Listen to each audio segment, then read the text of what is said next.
ኢትዮጵያም በተባበሩት መንግስታት የትምህርት ሳይንስና የባህል ድርጅት ካስመዘገበቻቸው ቅርሶች መካከል አንዱ ነው የጥያ ዓለም አቀፍ መካነ ቅርስ። ይህ በማዕከላዊ ኢትዮጵያ ክልል በዩኔስኮ ከተመዘገቡ ቅርሶች መካከል ብቸኛ የሆነው ቅርስ መገኛው ምስራቅ ጉራጌ ዞን ሶዶ ወረዳ በጥያ ከተማ ነው።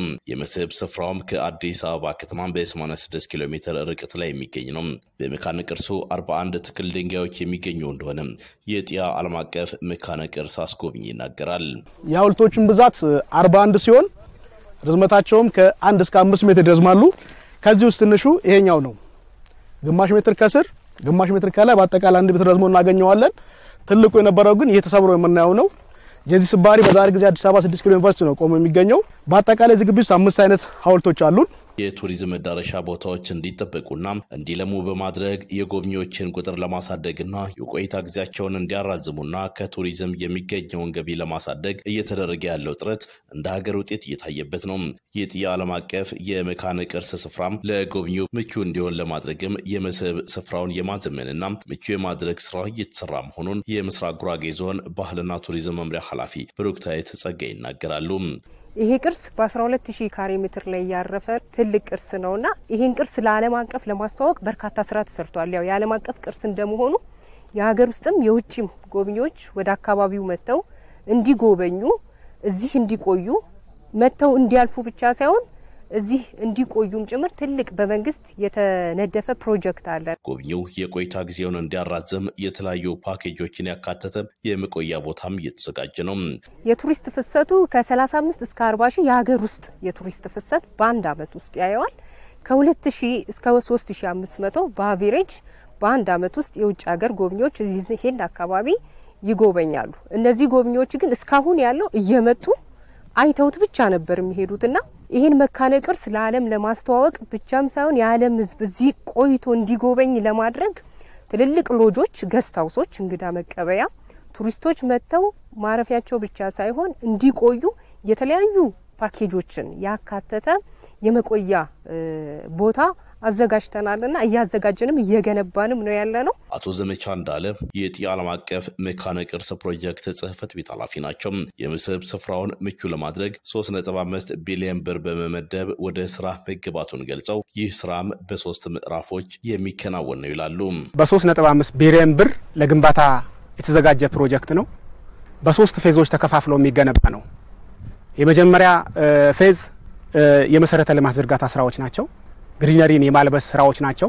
2018 ዓመተ ምህረት የፕሮጀክቱ ትልቁ ፓርት ግንባታ የሚሰራበት የአጠቃላይ እነዚህ የተጀመሩ ግንባታዎች የሚጠናቀቁበት አመት ይሆናል ብለን ያዝ ነው። አካባቢው ነዋሪዎች መካከል አቶ አይሉ ጫካ እንደሚሉት ከመስህብ ስፍራው የአካባቢው ነዋሪ በርካታ ጥቅም ያገኘ መሆኑን ጠቅሰው አዲሱ ፕሮጀክት ሲጠናቀቅ የበለጠ ተጠቃሚ እንደሚሆኑ ይናገራሉ። ህብረተሰቡ እንደ ትምህርት ቤት፣ እንደ ወጣቶች ማያ፣ ውሃ፣ ከፍተኛ ልማቶችን በማልማት እየተጠቀመበት ነው ያለው። ቀጣይ ደግሞ ከዚህ የበለጠ እንደምንጠቀም ነው እየጠበቅን ያለ ነው። ቱሪስቱ መጥቶ የበለጠ እዚሁ ሎ አድሮ ለአካባቢ ለውጥ እንደሚያመጣልን ነው እየተጠበቅን ያለ ነው ተስፋ። ሌላኛው የዞኑ የመስህብ ስፍራ ምድረ ከብድ አቡነ ገብረ መንፈስ ቅዱስ አንድነት ገዳም ነው። ገዳሙ በምስራቅ ጉራጌ ዞን ከአዲስ አበባ ወደ ቡታጅራ በሚወስደው ዋናው መንገድ በ122 ኪሎ ሜትር ከዋናው አስፋልት ደግሞ በስተግራ አቅጣጫ 19 ኪሎ ሜትር ገባ ብሎ በሶዶ ወረዳ ሰዋቲና ገዳም ቀበሌ ልዩ ስሙ ሰዋቲ ገዳም የሚገኝ ነው።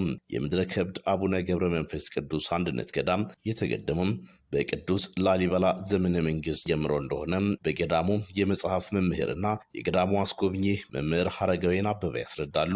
ይህ ገዳም የተመሰረተው ገዳሙ የተገደመው አባታችን በቤተውና ነው የጀመሩት ቅዱስ አቡነ ገብረ መንፈስ ቅዱስ ከግብጽ ወደ ኢትዮጵያ በመምጣት ለመጀመሪያ ጊዜ በነፋስ ሰረገላ አምላካችን መሪ ቅዱስ ገብርኤልን አድርጎላቸው በግብጽ በረሃ እግዚአብሔር የሰጣቸው አገልጋዮቻቸው 60 አንበሶችና 60 አናብርቶች ነበሩና እነሱም ሳይቀሩ በነፋስ ሰረገላ ከግብጽ ወደ ኢትዮጵያ ልኳቸዋል።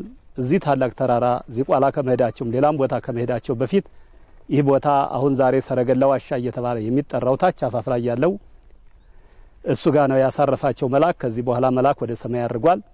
እሳቸውም ሰማይ ሩቅ አደራ ጥብቅ እንዲሉ ኢትዮጵያን ሊያማልዱ እንደላካቸው ፈጣሪያቸው ያውቃሉና ለኢትዮጵያ እንግዲህ እጃቸውን ዘርግተው ከቆሙ ሳይቀመጡ ከዘረጉ ሳያጥፉ ለብዙ አመታት ጸልየውበታል ይሄን ቦታ። በዚህ ገዳም በወርሃ ጾም በርካታ ቁጥር ያለው ጎብኚ ወደ ስፍራው ይተማል። በወርሃ ጾም በአንድ ቀን እስከ 25 መኪና እስከ 30 መኪና አውቶቡስ ይገባል። የሚጎበኝ አንደኛው ይሄ ቤተ ክርስቲያን ጥንታዊ ስለሆነ፣ ሁለተኛ ይሄ ቤተ መዘክር ነው። ይሄ ቤተ መዘክር ብዙ የብራና መጻሕፍቶችን፣ የብር መስቀላቶችን፣ የወርቅ ጽዋዎችን በአሁኑ ሰዓት የማይገኙ ነገስታት ብዙ ነዋይ ቅዱሳት ያበረከቱትን ይዞ የሚገኝ አንደኛው ይሄ ነው።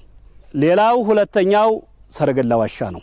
አባታችን ያሰረገላ ዋሻ 162 ዓመት የጸለዩበት ቃል ኪዳን የተቀበሉበት ነው። ዋሻው ደግሞ አምላካችን በዚህ ዋሻ አድርገ ኢየሩሳሌም እንድትሄድ ፈቅጄልሃለሁ ስላላቸው አባታችን በዛ ዋሻ አድርገው ኢየሩሳሌም ሲመላለሱ ስለነበረበት ገዳሙ በርካታ ታሪካዊ ቅርሶችን በውስጡ ከመያዙ ባለፈም የተለያዩ የልማት ስራዎችም በስፋት ይከወኑበታል። ይህም ገዳሙ በተለያዩ የበጎ ተግባር አገልግሎት ላይ እንዲሰማራና ማህበረሰቡን እንዲጠቅም ትልቅ አቅም ፈጥሮለታል።